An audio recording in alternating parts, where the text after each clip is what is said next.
nobres colegas, e falar um pouco sobre o momento que nós estamos passando no país.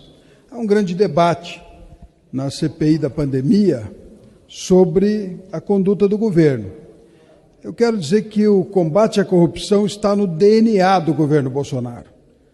Uma das principais ações do governo federal foi a criação da implementação de núcleos de integridade, a fim de aprimorar e fortalecer o controle do compliance e dos atos praticados pela administração pública, atuando diretamente no acompanhamento de todas as fases do controle nas modalidades prévia, concomitante e posteriori, em conformidade com os mandamentos constitucionais do artigo 70 da Carta da República. No que se refere ao Ministério da Saúde, ainda nos primeiros meses de 2019, foi instituída a Diretoria de Integridade, de INTEG, com apoio de servidores destacados da CGU, para aprimorar ou fortalecer o controle interno da pasta. Ademais, foi celebrado em 25 de junho de 2020 o Acordo de Cooperação número 2 de 2020 entre Ministério da Saúde, CGU e TCU. Na mesma linha, foi celebrado em 15 de outubro de 2020 um Acordo 6 de 2020 da Pasta da Saúde com o Conselho Nacional do Ministério Público, a fim de viabilizar acesso em tempo real de todos os procedimentos administrativos e fases de instrução processual, seja quanto à licitação, negociação, compra, qualquer modalidade de adimplemento contratual. Portanto, o governo Bolsonaro tomou todas as providências para ser mais transparente e os processos são automaticamente disponibilizados aos órgãos de controle, independente do órgão pedir ou não acesso, que era o procedimento anterior, o governo já automaticamente disponibiliza esse acesso.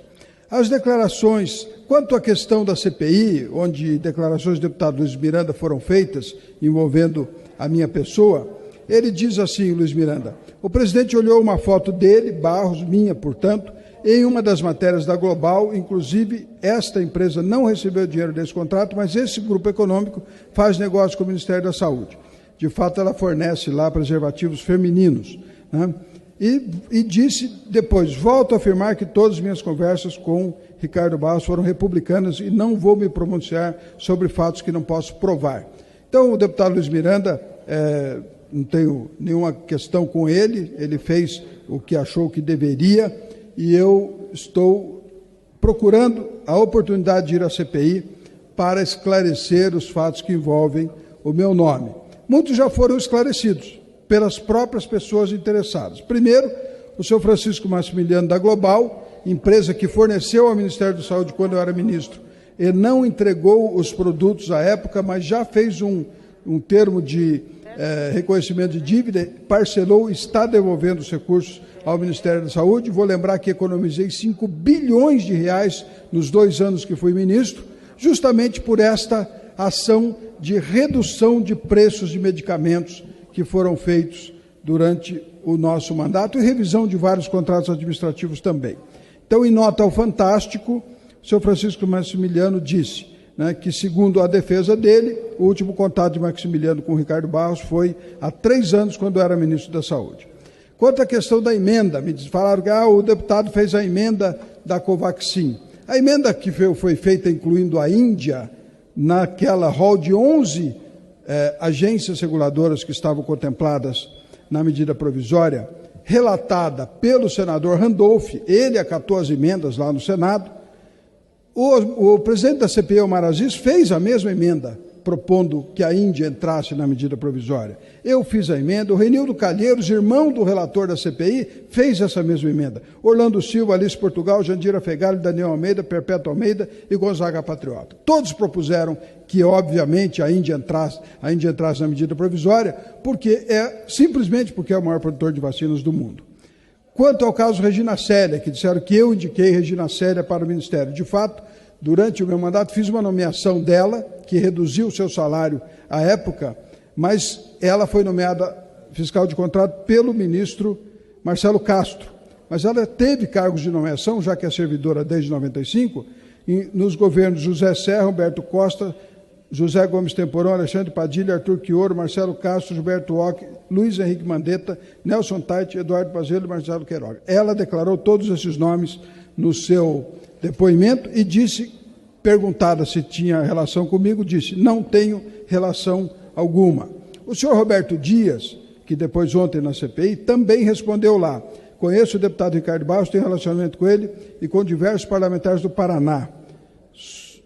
Disse que chegou ao Ministério por indicação de Ricardo Barros, ele falou: não, cheguei por indicação de Abelardo Lupion, que entregou o meu currículo ao ministro Henrique Mandetta, ainda na transição do governo. Portanto, Roberto Dias é do Paraná, foi nomeado pela minha esposa, a governadora Cida Borghetti, como diretor-geral da Secretaria de Infraestrutura, na qual o ex-deputado Abelardo Lupion era secretário, portanto, levou com ele alguém da sua equipe.